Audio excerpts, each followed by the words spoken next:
Okay, let's get started. I'm curious, how did homework 5.2 go? Was that pretty straightforward, hopefully?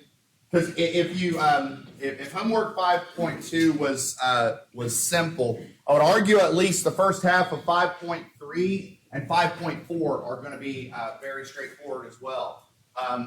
What we did during the previous lecture is we looked at the centroids of areas. And what we're going to do during this lecture is look at the centroids of lines and of curves. And then during the following lecture, we'll look at the centroids of volumes. But the process is going to be very, very, very similar to what we did last time. As for status, I still think homework 4.3 is being graded. That one was a long assignment. So I'm sort of understanding it. The TAs are still catching up. And I know with 5.1, where it's a derivation, that one also, like it's a shorter assignment, but where it's a derivation, it just might take a little bit to get through. So yeah. Again, my goal is Friday or Monday for exam 2. I have an exam in another class that I'm doing on Friday, so I'm really hoping to avoid having 2 exams on my desk, especially with next week and all the advising and whatnot I'll need to do. So I'm trying to knock that out as quickly as possible. I do promise that. I'll definitely have it graded, by next week. I'm going to assign homework 5.3 today, and that'll be due Friday. So other than that, any questions? I guess I should mention that on Friday, they're supposed to have some Halloween festivities in the building. A lot of the student organizations are putting on some events. They tried to get me to wear a costume. I said, maybe I'll get a Halloween mask on and a name tag that says I'm Dr. Mike Myers. The puns, I've got to throw a pun in there. Okay, I can't help it. All right, let's get started.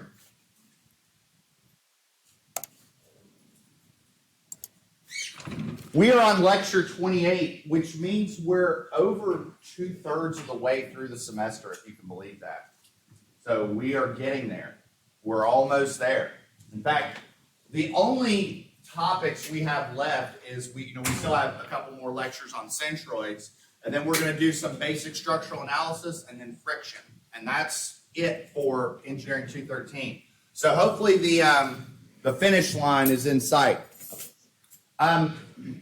Let's go back to recalling what we're doing and what we've been doing last time for the last little bit. So we have the center of gravity and the centroid, and hopefully you understand the difference between the two. That basically centers of gravity are looking at weighted averages of just that, of weight, whereas centroids are weighted averages of areas. Okay, this is more looking at the geometry. So if you wanted to maybe a more generalized description of the centroid is the weighted average of an object's geometry, whereas the center of gravity is the weighted average of an object's weight. Okay, so center of gravity being that.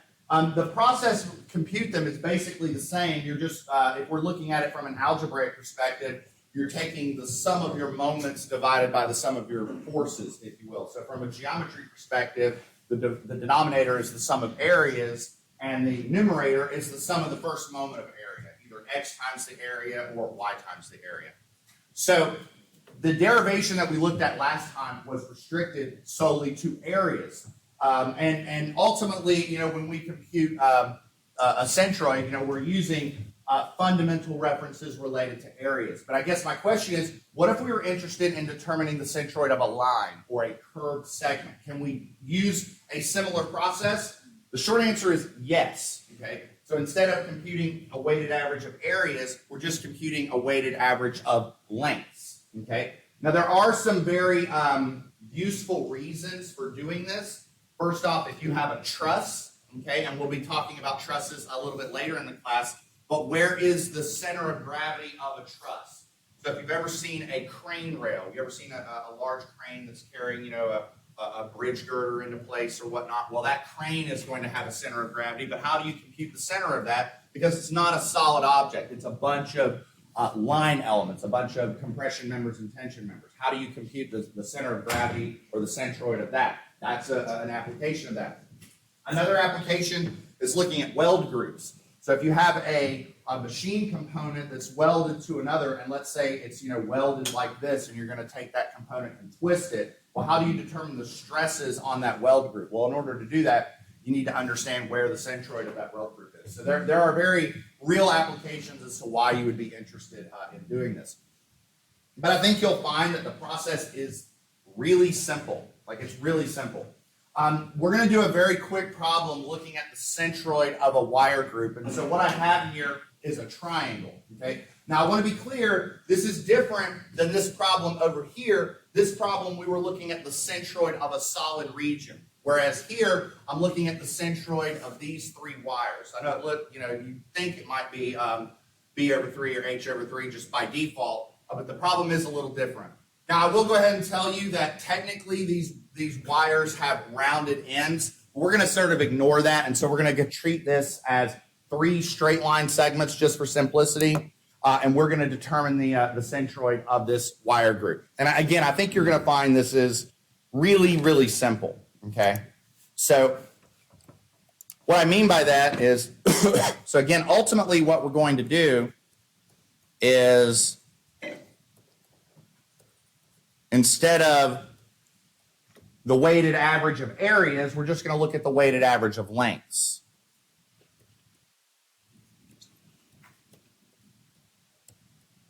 So this is going to be our governing approach.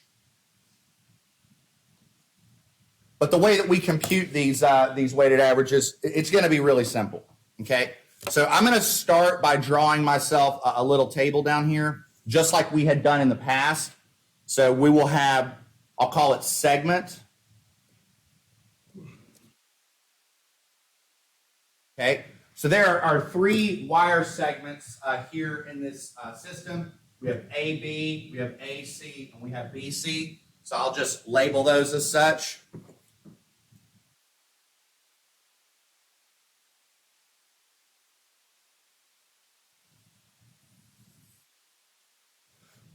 And like last time, the first thing that we did is we listed the areas. Now I'm going to list the lengths. Okay? And so that's pretty simple. That's 24, that's 10, and that's 26. So what I'll do is I will sum those up, and I think I can do that one in my head. 24 plus 10 is 34, 34 plus 26 is 60. And then what we will do is we will list the quote-unquote X coordinate and Y coordinate for each wire, okay? And so how do we do that? Well, first off, if you remember from the last example and from your homework assignment, when we express centroids, we have to express them with respect to a given coordinate system. So what that means is we kind of need to pick where the quote-unquote origin is. And so what I'm going to do is sort of keep it simple and pick where I think everybody would probably pick the origin is, which is right here. I'd sort of place my coordinate system right there. I'd say that's X and Y. And as for the X and Y coordinates of each of these wires, basically what I'm asking is, how far is it from the origin to the middle of those wires? Okay? So how far is it from, let's look at wire, let's say AB. How far is it from the origin to that red dot, to the middle of that line? Okay? Well, along the x-axis, we go over how far. If this is 0 and this is 24, we're going to go over 12. And how far up are we going to go? 0. So it's pretty simple, right? So 12, 0. What about AC? AC is going to be 0 and what? 5.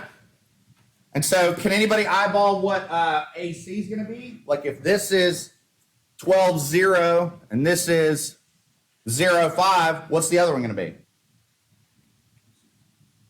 Where's the center of this wire right here? 12, 5. Exactly. It's just halfway over. Pretty simple. And so I just handle this the same way I did any other centroid problem. I have an X times L calculation. Right? So let's see if I can do that one in my head. So that times that, I think that's 288. That's 0. And that one, 312.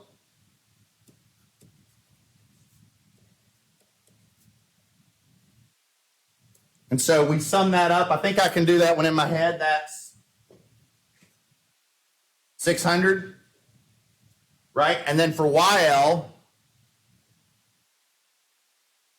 oh, that's a typo. So let's see what we can do. That one's going to be 0. That one's going to be 50. That one's going to be 130. So that one's going to be 180. So therefore, X bar is 600 square inches over 60 inches, which is 10 inches. And Y bar is 180 square inches over 60 inches, which is 30 inches. I did that example really, really quickly, but I gotta believe that was simple. Like, I don't think that there was a lot of significant challenge there. And if our curves were not linear, if they were parabolic or expressed by some function, then we would just integrate. I'll go ahead and tell you, I'm really not gonna make you do that in this class. For one, because I don't really see a vast amount of, or at least I haven't in my practice seen a lot of vast examples where I needed to do that. A lot of an engineer's reason for doing that is usually dealing with things like computing the center of gravity of trusses, center of gravity of weld groups, and more often than not, those are either going to be linear or somewhat lookup type values. So let me stop for a second, see if this makes sense. Does anybody have a question about this? And notice how it's not a third of the way over, right? So like X bar, if it was a third of the way over, that'd be 8 inches. It's not, it's 10 inches, right? It's because we're not talking about a solid region. We're talking about the center of gravity of this set of linear segments. So far, so good? Yes? Isn't it 3 inches? How did I put you right? 30 inches. This hasn't cooled down yet. I haven't had it. It's Starbucks' fault. I'm blaming Starbucks. So that doesn't go on the mistake counter because it wasn't my mistake. It was Starbucks. But yeah, I'll have to file the mistake counter with them. So. Sound good? All right. The real star of the show today is sort of the other application I want to look at, and I want to look at distributed loadings. Okay, and I'm going to give you a couple of examples of how we handle distributed loadings in the real world and where centroids come into play. Okay, and so the first example I want to give you is this room, okay? Or let's say a similar classroom on the second floor, third floor, whatever floor of this building.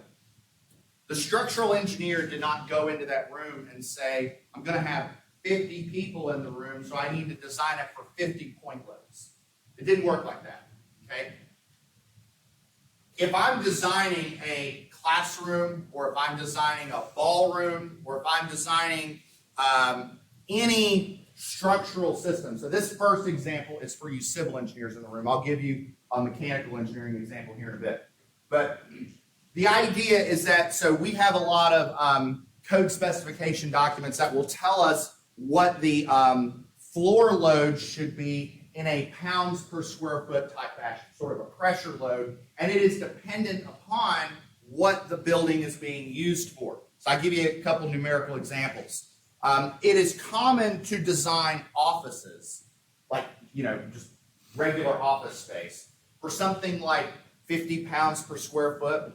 However, if I was designing a floor system that was intended to be a library, I would design it for 150 pounds per square foot. Why am I designing a library for 150, but an office for 50? What's that? Books are heavy, and college students never read them. So they're always there in the library. That was a joke, not very funny. But in all seriousness, the occupancy load, or what that system is being used for, is heavier than an office counterpart. And there are similar examples of that. So, like, for example, one of the things you'll find in buildings is that we design the hallways for heavier loads than we do the rooms. Because the hallways might have a higher concentration of people in it, right? So we might design the classrooms for 40 or 50 pounds per square foot, but we might design the hallways for 80 pounds per square foot. And it's common to design the first floor hallways for maybe 100 pounds per square foot, because there's just a higher concentration of people. But again, we're not designing for individual persons, we're designing for a big pressure load. Okay, that's a civil engineering example. A civil/mechanical engineering example might be looking at fluid pressure. Okay, whether it's water or even something like wind or airflow or anything like that. A lot of times the structural elements that have to resist those forces, we treat those as sort of distributed loads. So I know, again, I said I'm going to cheat a little bit and use a civil engineering example here, but while this is incredibly simple, this would have applications in civil and mechanical as well. If anybody ever swam before, been in the water, and what you find is that the pressure gets deeper the farther you go down, right? So if there is a wall that is holding back water, whether it is in a civil engineering context or a mechanical engineering context, the wall is seeing a linearly distributed load. It's not seeing just a single vector, it's seeing a load distributed over its length, and that load gets heavier as the wall goes down, as the load gets deeper. Does that make sense?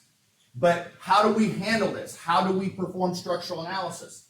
We use centroids, okay? So what will happen is, if I have a beam, let's say like this, if I have a beam and I need to determine the support reactions on this beam, this is not just a vector, okay? This is a distributed load. I need to evaluate this region as if it is a centroid, or as if it is an area and I need to compute the centroid of it, okay? I'm going to show you a couple of ways of doing this problem and you will get the same answer either way, okay? But what we have here is we have a beam that is subjected to a load that gets heavier from one end to another. So it goes from 1,500 newtons per meter to 4,500 newtons per meter. So it gets heavier on one end.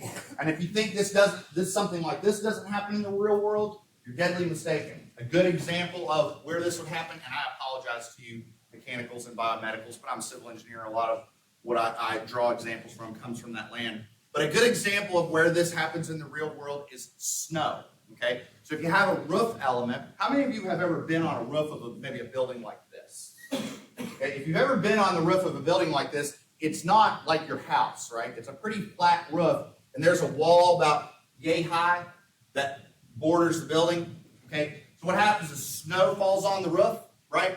And then the wind blows. What happens is you get this sort of triangular distribution of snow that's packed up along the end of the wall. And dependent upon where you're at in the country, and dependent upon the dimensions of your roof, you can have some pretty heavy snow loads on a given element.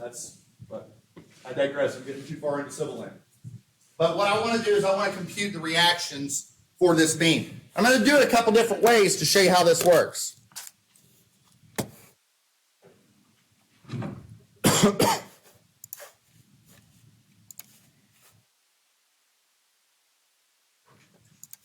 Okay, so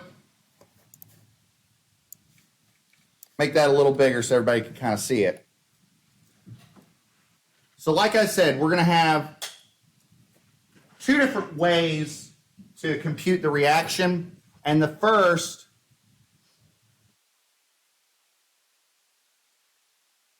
bless you.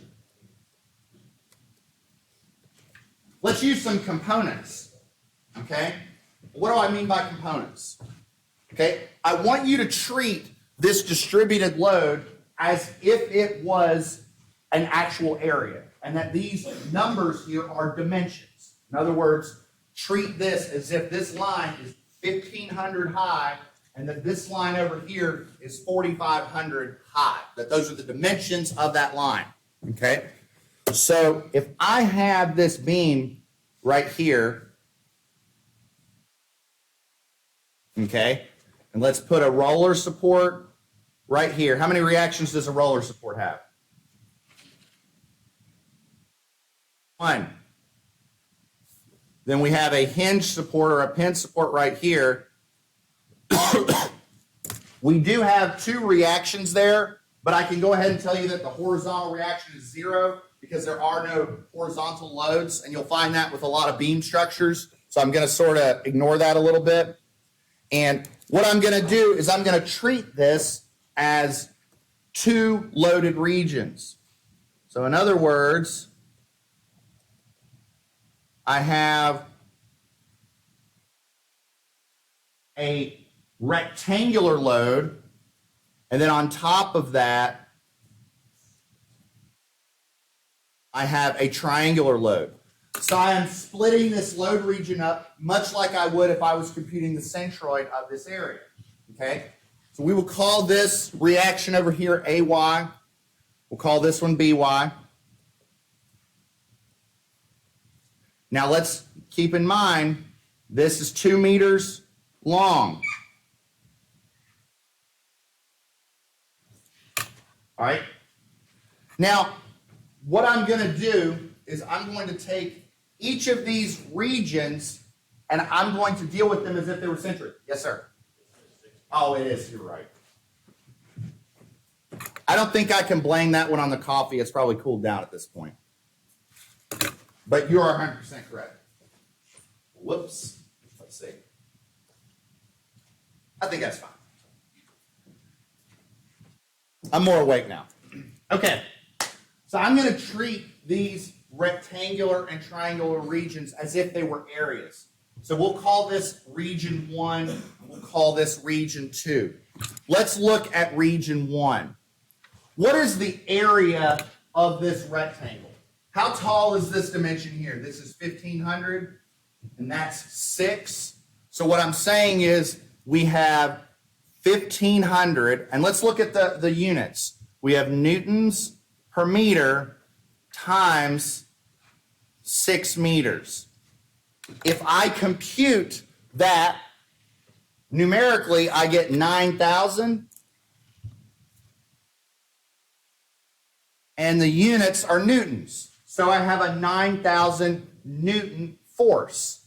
Now, so I propose I have a 9,000 Newton vector that I need to place to simulate this rectangular load. Where do I put it? If it's a rectangle, where's the middle, the centroid of a rectangle? Right here, isn't it? Right here, smack dab in the middle. So I propose that I'm simulating this first rectangular load with a single vector right here of 9,000 newtons, where this dimension is 3 meters. And that this 9,000 Newton load placed 3 meters away has the same static equivalency as this distributed load. Does that make sense? So let's deal with this triangular region. Okay, and this is where you got to put your thinking cap on. You got to pay attention. All right. So what is the area of a triangle? It is 1/2 base times height. What is the height? 3,000. It's not 4,500. It's 3,000. Because this total height is 4,500. But I've already got 1,500 from this. That's 3,000. Okay? So this is 3,000 newtons per meter. And that's also, when I plug and chug, that's also going to be 9,000 newtons. So I'm going to have maybe a vector right here.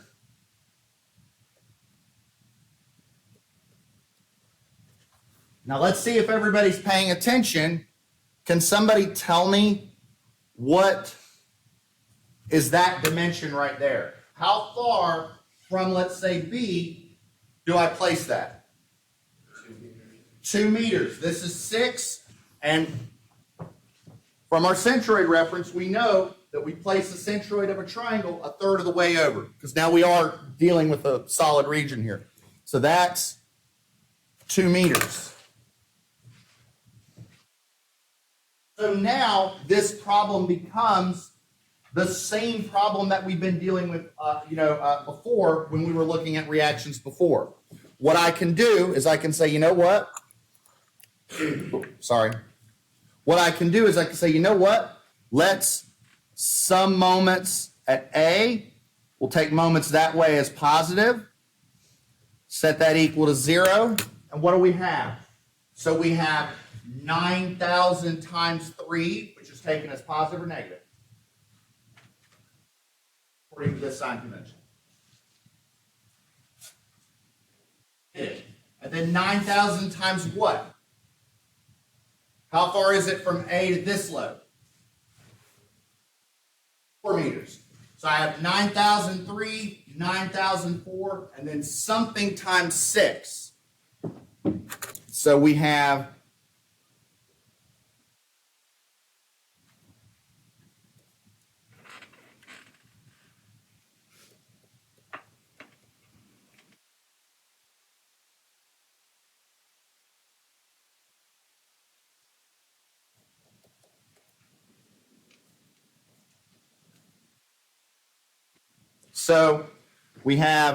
negative 27,000 Newton meters. Again, we don't really call those joules because moments and torques aren't really expressed the same as we would energy.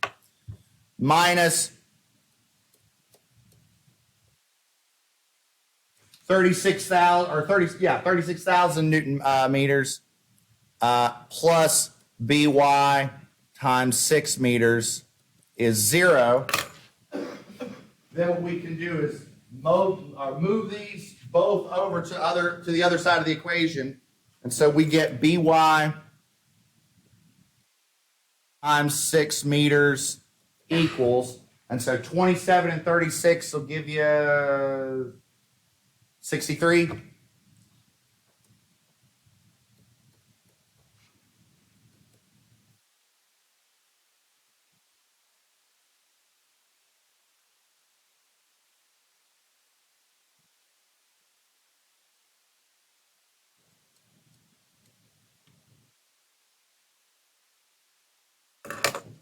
Is that fair?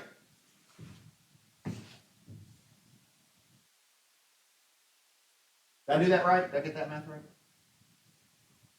Has everybody brought their Casio FX 115 ES Plus or similar time to the calculator? Shaking her head against someone trusted. Sound good? What do I do next to solve for the other one?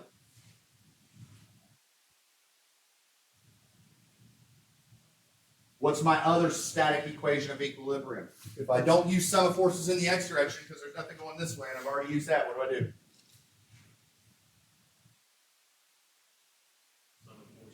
There we go. That's what I wanted to hear. So we will sum forces in the y direction. We'll take upward forces as positive. So what do we got? AY plus BY. Here, let me move this down. I'm going to get crowded here.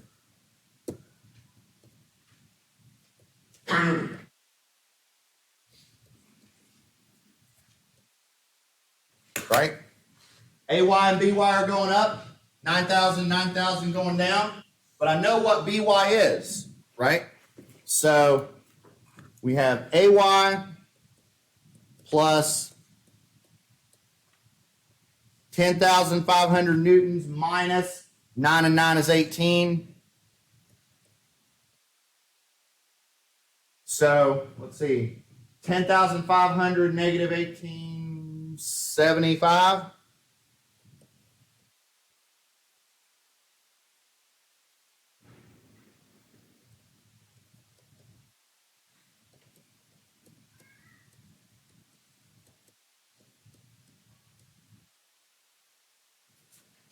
So AY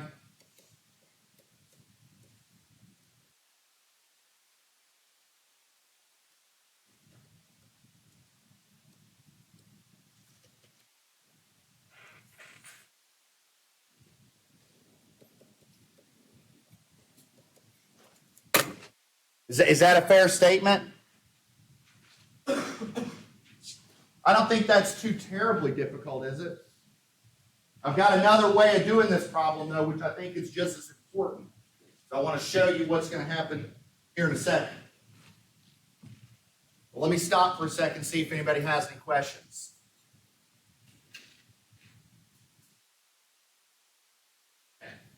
Now, one of the things that I kind of skipped on this problem is I took the loaded region and I said, okay, let's take this loaded region and let's split it into simple shapes and let's just deal with those component shapes. But another way of doing it is to actually use the resultant and the centroid. And so let me show you what I mean by that.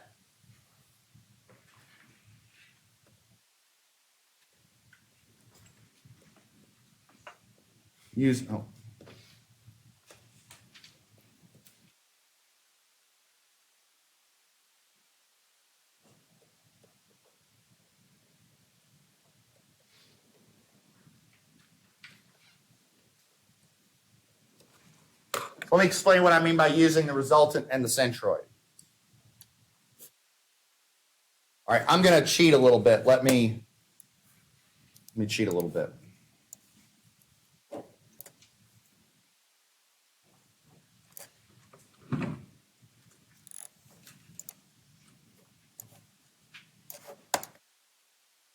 This was how we handled the problem last time.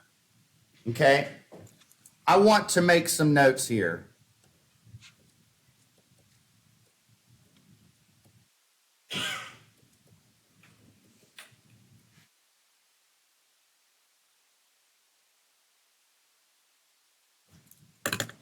So let's call this F1,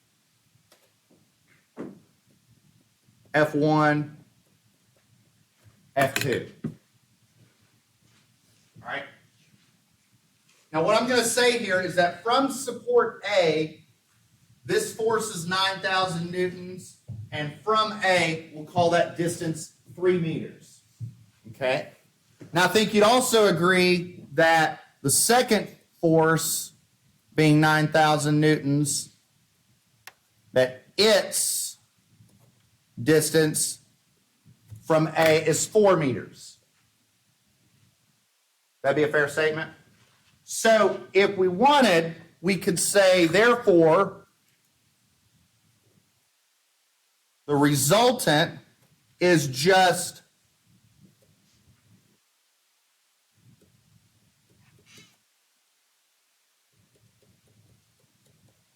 the sum of those forces, which is 18,000 newtons. And what about X bar? Well, X bar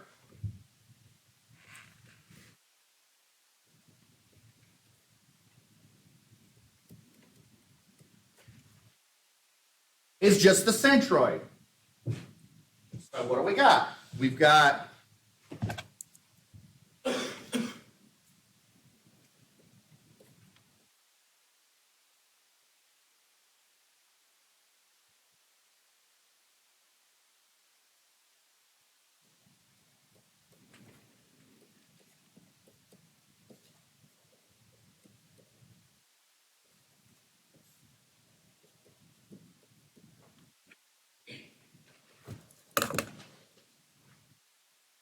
so we can compute the centroid of this group of loadings.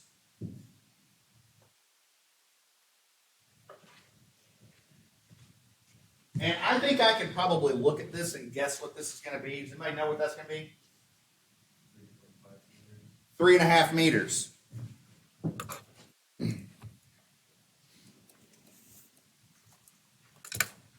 So instead of looking at this system up here, I'm going to look at this system.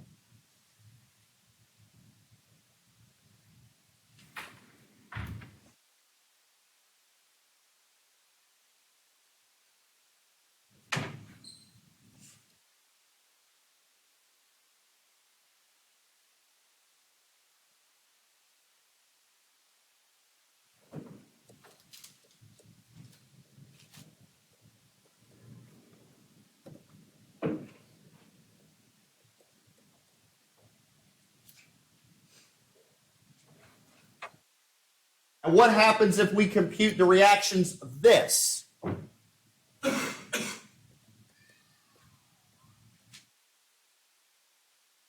Well, let's see what happens.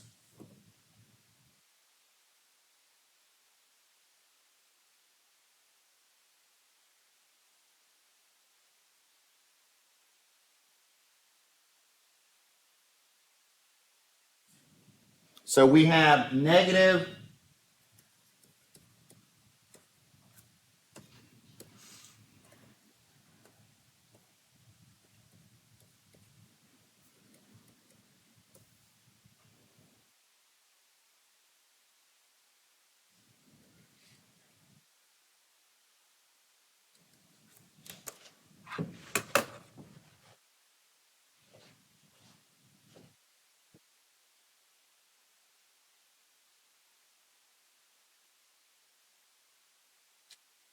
So let's see, 18,000 times 3.5.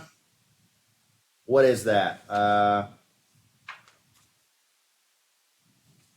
What is that actually? I don't have that down. Say it again.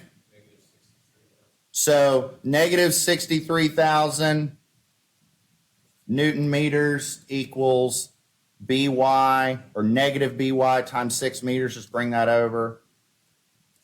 By is plus that.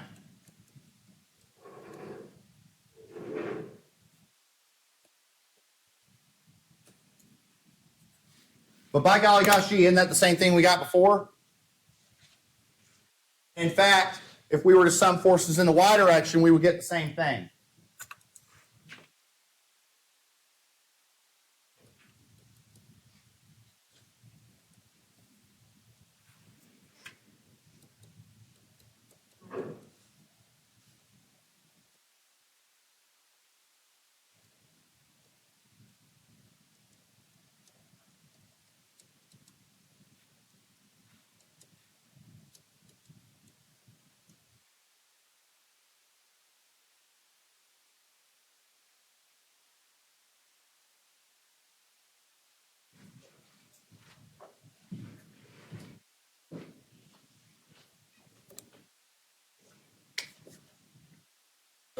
Let me go ahead and put that as an answer.